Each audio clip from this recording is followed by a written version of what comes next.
What we try to do here at Coffee with Krav is we look to talk to different people from different walks of life, and we look to help educate you and entertain. And today we have someone that's going to do both, entertain and educate. So let me tell you who we're talking to. So we have David Goldring. David is Chairman and Chief Executive Officer of Overseas Military Sales Corporation, the world's leading marketer of automobiles to the U.S. military, diplomatic, foreign service, and international business communities outside of the United States. He has served as chairman of the advisory board since 2008 and as CEO since 2011. He has held management positions at the company for the last 30 years, including executive vice president of its non-military division and vice president of marketing. Mr. Goldring is also the director of the Alan and Lola Goldring Foundation, a family philanthropy that supports medical and artistic concerns. He serves on numerous boards, including NYU's Center for Global Affairs, the Madison Square Boys and Girls Club, and the Cold Spring Harbor Laboratory Association. Mr. Goldring is a member of the Business Executives for National Security, the Institute of Politics and Global Affairs at Cornell University, and World Presidents Organization. He's a recipient of the U.S. Navy's 2012 Rear Admiral John J. Bergen Industry Award. Mr. Goldring was named as a finalist in Ernst & Young's 2013 Entrepreneur of the Year New York program and is a frequent lecturer on the topics of entrepreneurialism and leadership. Welcome to Coffee with Krav, David. Thank you, Mark. So my name is David Goldring, as you heard, and I am the love child of Robin Williams and Sean Penn. You see? I have a 25-year-old daughter. I have a 20-year-old son and a 6-year-old son. So it's really good to be here today. Have some free time, you know? So thank you for having me. Well, thanks for coming. Let's start early. Where'd you grow up, David? I grew up in Great Neck in Long Island. Oh, Great Neck nice. North High School. Oh, you're a local man. You're a local man. Yep. And you're in a family business. You know, at the dinner table, was business talked about like everywhere, wherever you went? You went on a picnic or at the dinner table? Were you always talking about the family business? Yeah, my father was very engaged, very intense, and yeah, he did mostly talk about the family business quite often. So I've been in the family business, you know, at in the womb, as it were. And so yeah, he talked about it a lot, and he brought it home quite often. So you know, it's been part of my life for a long time. And was it a fait accompli that you were going to go into the family business? No, actually, not for me. I actually didn't want to work in the family business. I kind of wanted to forge my own path, and I didn't really. I was in advertising, so I kind of vowed I wasn't going to work in the family business. I was going to do my own thing, and to that end, I you know, I studied art history and history in college, not business, you know, not business or anything. And then I wanted to become a copywriter in advertising agencies. So I continued my education at the School of Visual Arts. And I just recently found out that I took so many classes. I'm actually a graduate of the School of Visual Arts. I didn't even know that for all these years. Hey, congratulations. Yeah, so I have another degree. So I took all these copywriting classes. I got my portfolio together. Back then you had a portfolio, and I hit the streets of New York City, and I landed a job in an ad agency, and that's what I thought I was going to do until I didn't, and then I joined the family business. But, which ad agency were you with? So Saatchi & Saatchi. I worked with the copywriters. Huge. Saatchi & Saatchi. I worked on Toyota and Yoplait yogurt and Solo detergents, and it was great. It was a lot of fun working in advertising, and it really taught me a lot about obviously marketing and the brevity of words, as well as collaboration, because it's a highly collaborative. You work with the art director, you work with the account executives. It's all different now, of course, but back then it was highly collaborative and it's creative, and so I loved it. And then there was a I'll never forget the CEO of was Dan Fitzgerald. The sample was at the time, and they moved, and he made it. There was a lot of mergers. It was Martin Sorrell was buying up all these agencies back in the 80s, and I'll never forget. He called in all the employees and the gathering in the hall, in the hall, and he stood up and he said, "We will never merge. We will maintain our autonomy. Something, our creativity is independent." The next day, what a scoundrel. The next day they merged with Saatchi and Saatchi. It was, so at that point I realized, there's I think it's a African proverb that says when the two elephants collide, the grass gets trampled.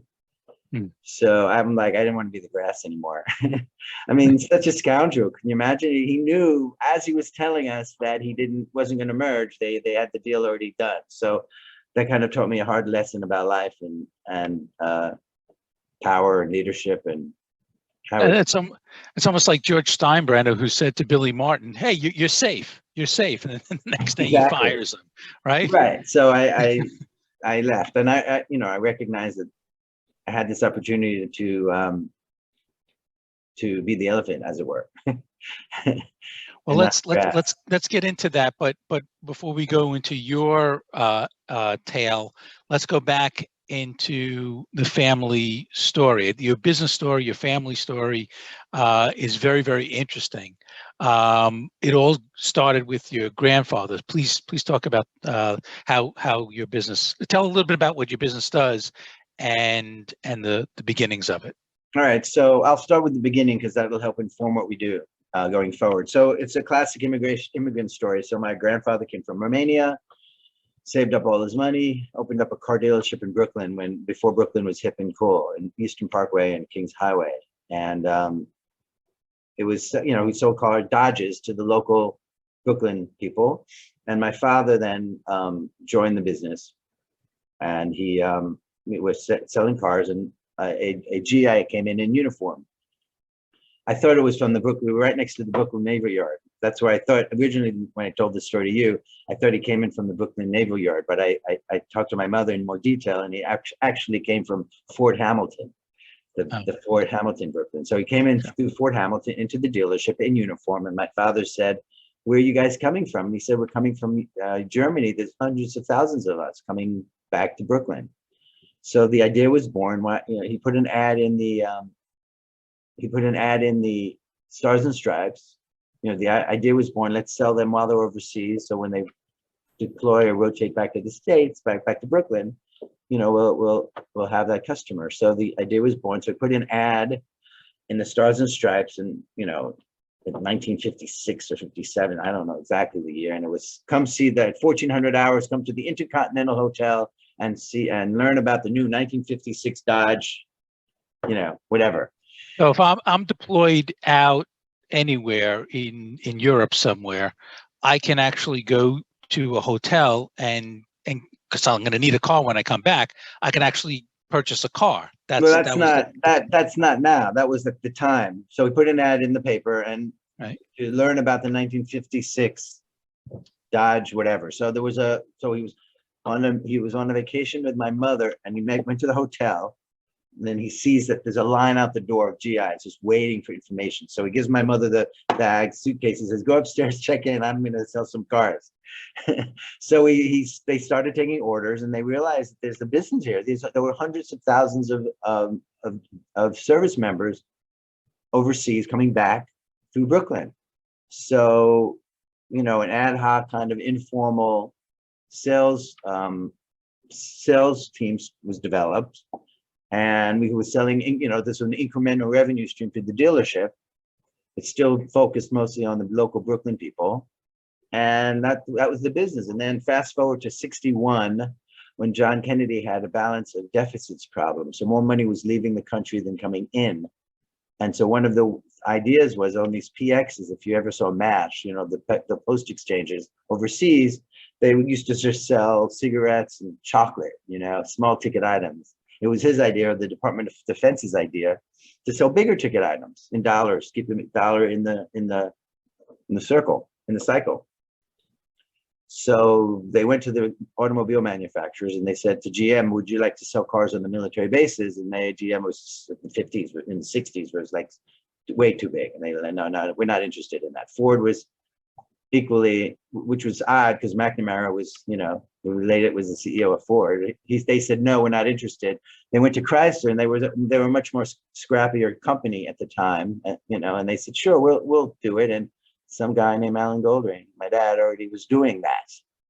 So we got the contract, and so the business was born from that. And so now what we do is we sell automobiles for overseas, for either delivery in local delivery countries like Germany or Italy, UK or Korea, or for delivery upon their return to the US. So if that would be Kuwait, that's Japan. So we take the order overseas, and then they deliver it in the States, or local delivery in those markets. That's the foundation of the business, and that's the core business. And then in '92, when we had the peace dividend, which Clinton, there was reduced the footprint overseas significantly and brought that money back to the States. There was they called it the peace dividend. We were too overrepresented in the military market, too over reliant on the military market. So we needed to diversify our portfolio, and we started leveraging our infrastructure, and we started selling to foreign nationals. So these are people on L1 visas, or H1B visas, and they're foreign nationals, work for global international companies, and they come to the US on business, on their visas, but they don't have credit because we don't have asset-based lending. It's all based on Social Security and credit score, credit history. Mm. And even though they make about $85,000 a year on average, and they certainly can afford a car, they don't have credit. So we provide credit, and we sell them a car this way. So those are two businesses. Were you worried about these foreign nationals, even though they don't have credit and they're from another country, that they can somehow stiff you guys? No, because the credit, the credit is terrific, and the visa is linked to a company, and if they leave, they're employees of a company. So, and you're not going to bring someone in on a visa haphazardly. They're too scarce. So no, we didn't have those fears or concerns. Interesting. I'm going to come back to the business for a second, but I'm going to go back to you as a kid. I've spoken to a lot of different family businesses. A lot of times they take the young child and they throw them into the business, and they say, hey, do this or do that, or pick up paper, or pick up paper clips, or do little things. As a kid, did they throw you into the business, and did you do anything? Well, some summers I worked overseas in Germany selling cars. So I did that in one of my college summers. And then when I was younger, I worked in the dealership in Brooklyn doing odd jobs. So I kind of had a sense of that early on. I was living in Germany. How was that? Was that It was fun. It was great. I was having beer and speaking German. I was trying to learn German and going to all these German fests. I thought I died and went to heaven. It was great for a young kid to be in Germany. I loved it. That's great. That's a lot of fun. So bringing it now to more recent times, has the business been affected by COVID? Like, go back to 2020, where there was no business going on. So how was your business affected then? And did you have to pivot in any different ways? Well, yeah. So we have two macro themes, right? We have military deployments, and then we have immigration reform. Those are our two big macro themes, and those always are, inform our business, how they, even in the best of years. And when you add COVID, we essentially were shut down. There was obviously no immigration, so we had no customers inflow, and the military was all locked down. There was just like any retailer, the stores were closed, and no one was, and no one was visiting us. So we had to preserve all our cash and stop spending, and and get through it to see another day. And so yeah, we were really affected in a very significant way. But we did learn. There were some silver linings. We learned. We got much better with our digital retailing. We had in our plans to kind of evolve more towards a digital retailing platform. But change is a wonderful stimulant. Right. uh, Yeah. not change. Crisis. I meant to say, crisis is a stimulant. Is a real accelerator. So the COVID pandemic forced us to reinvest and accelerate our move towards digital retailing and customer experience and convenience and frictionless transactions and things like that. How's that worked? Has it worked well? Last year we had a really good year, and the first quarter so far, knock wood, is doing well. We still have obviously we have our retail operations. We have sales agents and independent sales agents in the field, and then we have the digital retailing. So we meet the customer where they want to be. Does what's going on now with Ukraine and Russia, does that affect your business at all? Yes, clearly. So obviously there's a lot of unknowns. We're kind of like the first to see the movements though. So like the Krav area in Germany, if you're familiar, which is down near Bavaria, they moved, the Air Force is emptied out of Italy and emptied out of Spangdahlem in Germany. So yeah, the Air Force is emptied out, and certain areas of Germany have left. And they're on 12 and 12, so 12 hours on, 12 hours off. So yeah, it's certainly affecting business. Interesting. Just switching gears for a second. I just want to talk humor a little bit. So something completely different than what you do on a daily basis. Something that I want to let our audience know is that you're also a stand-up comic. Exactly. That was my introduction about Robin Williams. So comedy, yes. So where'd that come from, and when did you decide that you wanted to do stand-up comedy? So it started. It always is chercher la femme, right? It started with a girlfriend. I had a girlfriend who was a singer, and I used to go watch her perform all the time. And this, and I loved the fact that she could influence people with her voice. She could make them cry, she could make them laugh, she could make them move them in any way what she wanted to do. And I just thought that was kind of very cool, that of being able to have that influence over people in a positive way.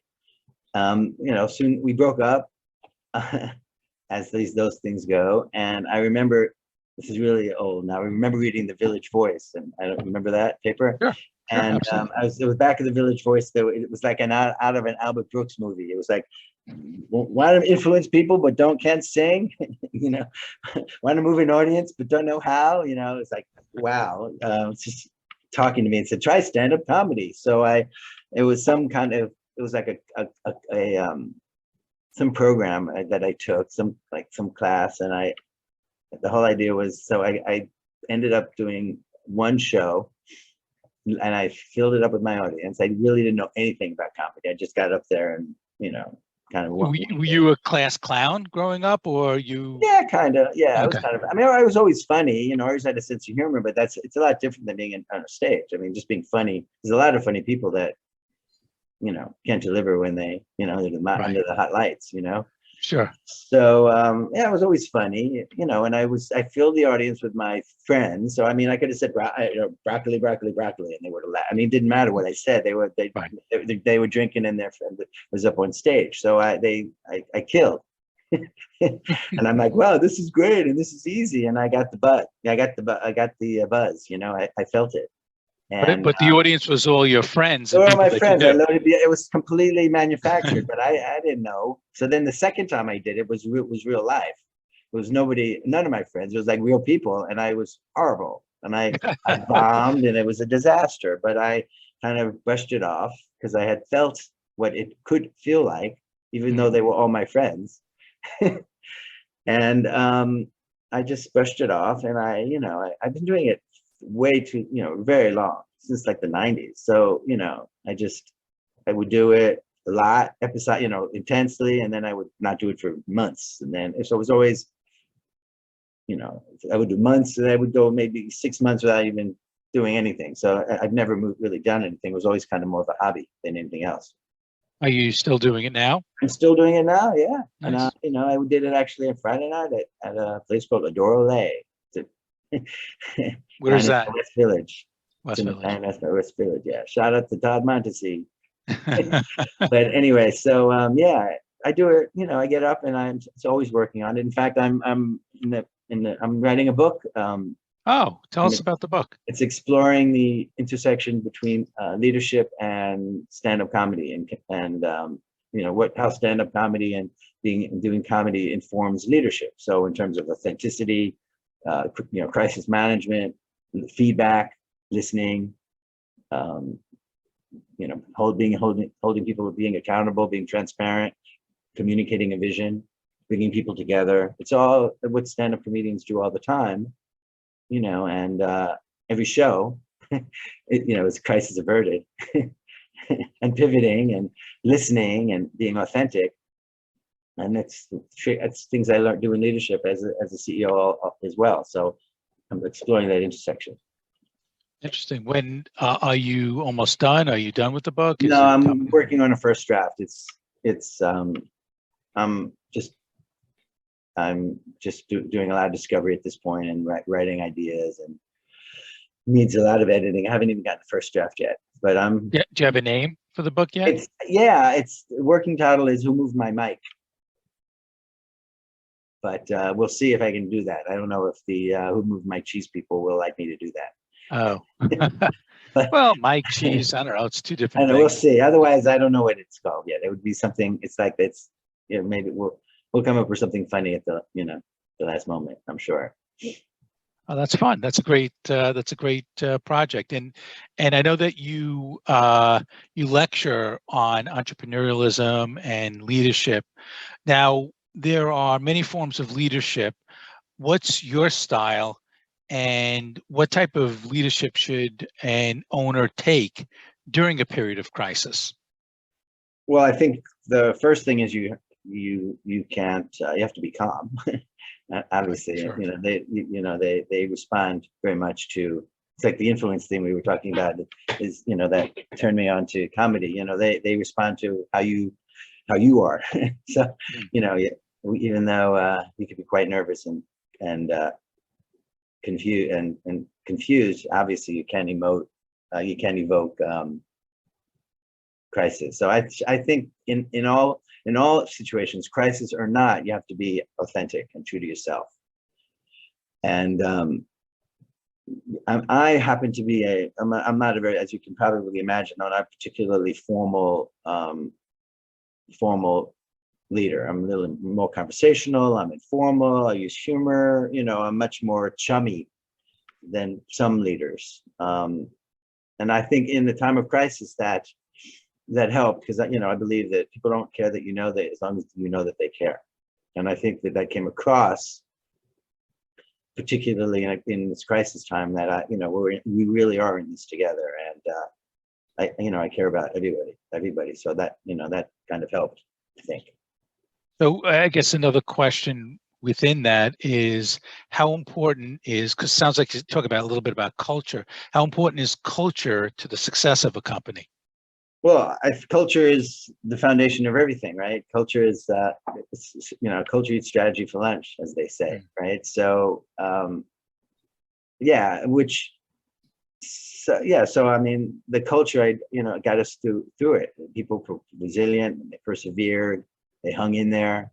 I'm just so proud of the team, how we got through this. It was, everybody had, I'm not the only company that experienced this, but people didn't have to stick with me and hang in there and work so hard to get to the other side. So I think culture and character were the key attributes, which leads me to a new challenge with how do you manage culture when half your workforce is working from home?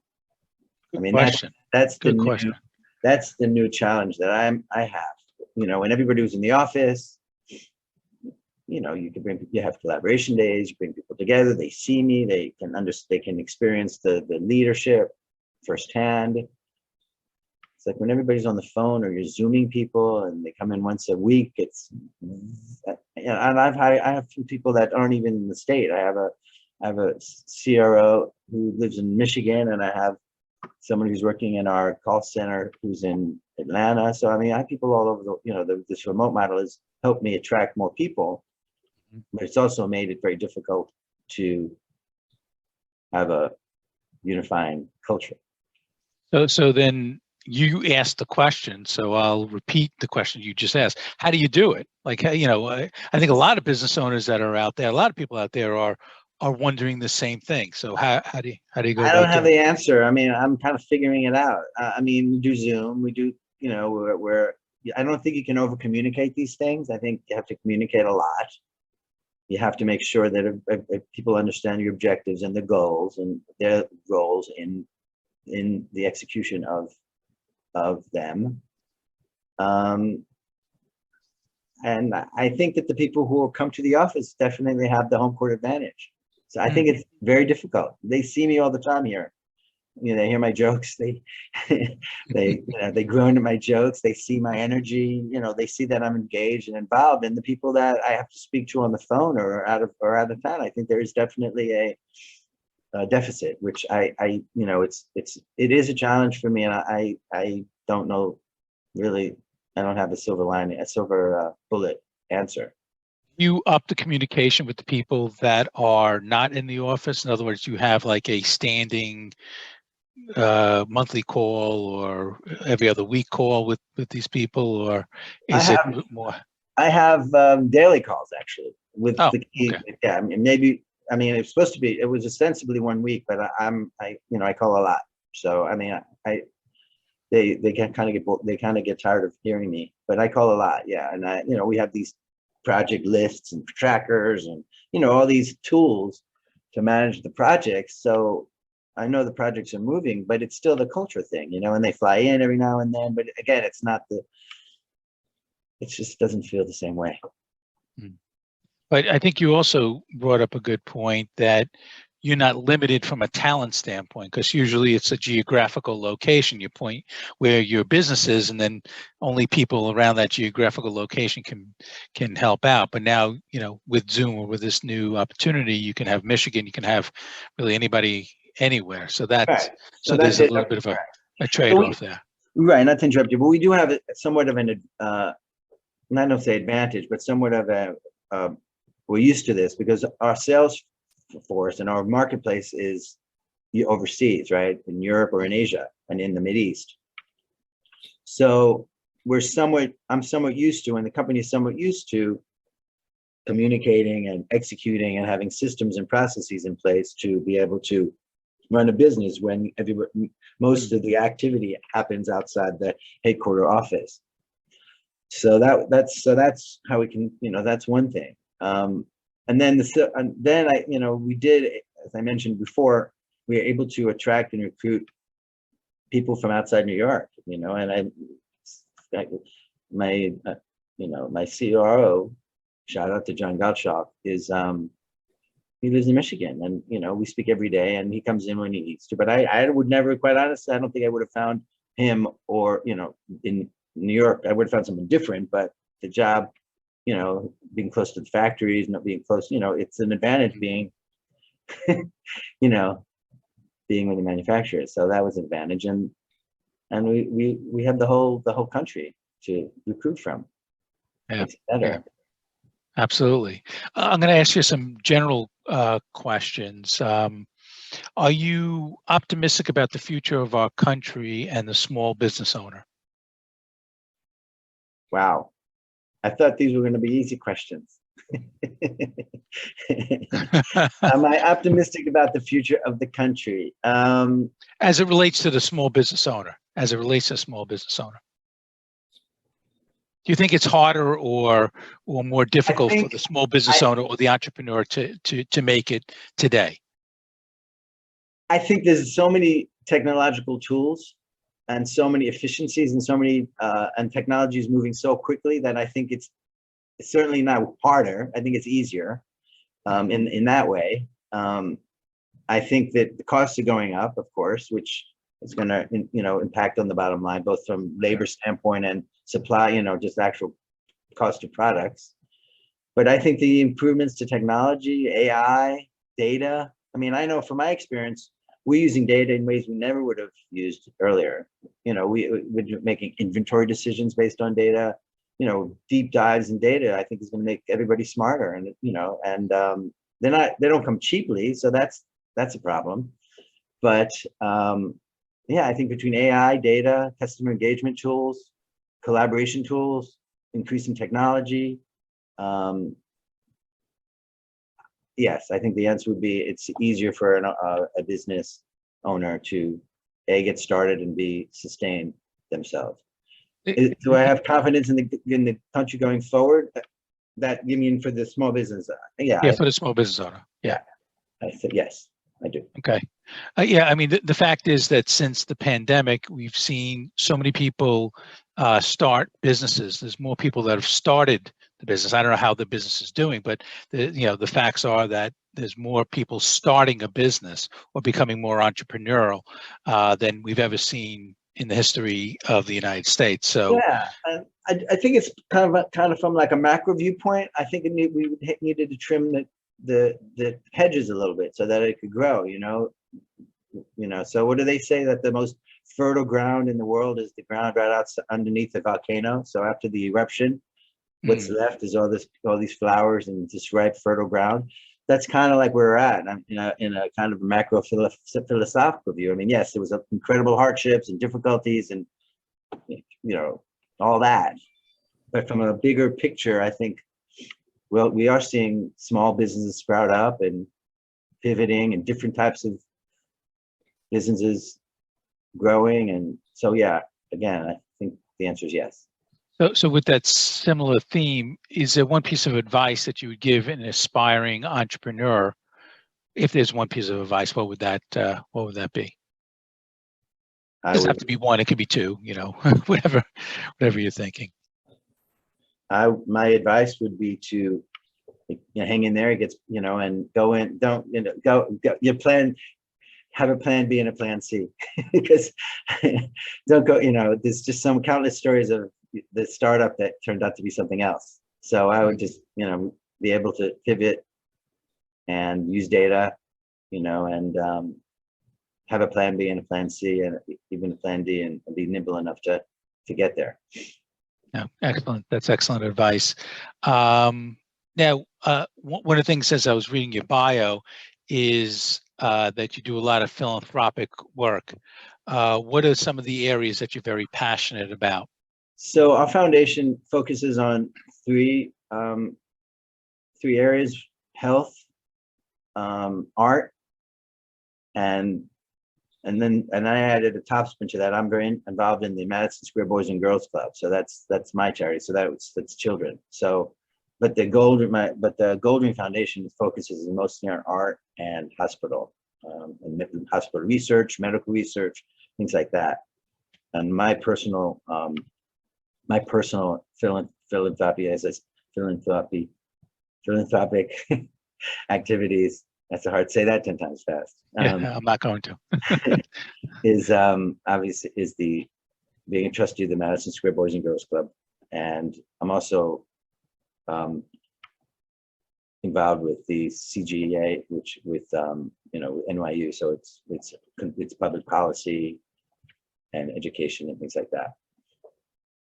And the Madison, can you talk a little bit more about that? What do you because that seems like that's your passion. Yeah, I've been a member of that. I think I might be the oldest, hopefully not chronologically the oldest, but I think one of the longest standing board members, trustees. It builds clubhouses. It's build clubhouses for underprivileged and children in need in the Bronx and Brooklyn, Manhattan. All we have a Harlem clubhouse, which is just finished. So it's children. It's a mentoring program, educational program. It's after school program, and it's just been to see these kids flourish and see what we can do. just see some of the contributions. It's just, it's really very meaningful for me. Excellent. Well, thank you for the work that you've done there. Is there, outside of the book that you're going to be writing, is there any book that you tend to gift to others, or that you would recommend to the audience? Oh man. Or it could be the book that you're writing. That's leadership book. So my book is going to be the book I recommend. There you go. I love it. It's going to make better leadership for, well, I can tell you what I have right now. I have a lot of books on digital disruption and policy. Because that's kind of what my sweet spot is, the merging and the converging of both digital disruption as well as, the global outlook. So those are kind of my sweet spots that I read about. Okay. Any specific book, or just that kind of area? Well, I'm reading this one here. I'll get it. It's Superpower by Ian Bremmer, who's who's Eurasian group person. I think so that's an interesting book. Talks about the rise of superpowers, and anyway, but yeah, that's a good book. Especially what's going on in the world. That's probably a very interesting book to read at this moment. Is there any question that you wish I asked, or is there any closing remarks that you like to tell the audience? I think you covered it. I spoke about the challenges of culture, which to me is really the most important part of the success formula, which I think a lot of startups, they have a startup culture and then they evolve to a more organized, mature business, and that's kind of always gets them derailed. Sure. It's how do you pivot and grow a culture when you have a certain type of but I think the lesson I learned here, which I would pass on to people, is, which I've also learned in stand-up comedy, is you have to bring a lot of people you bring people together. When an audience comes into a comedy club, they're all from all over the place, Sure. They're just all different people, but you all bring them together under one show. And so it's the same kind of in business. We have, I just said, we have somebody from Georgia, we have somebody from Michigan, we have people from all over the Long Island with different values and different different cultures, but yet we all get kind of unified and hopefully under one vision and one value system and one organizing principle. And I just find that to me is what I like about business. Fabulous. David Goldring, you said it all. I want to thank you so much for joining us at Coffee with Krav. Really enjoyed our conversation, and good luck with the book. I can't wait till it comes out, and hopefully I'll get a signed copy. Just kidding. No, I look forward to buying it. You're gonna pay double, Mark, now. Well, again, thank you so much for joining us, and you take care. Be well. Thank you very much. Good night. Okay. Today.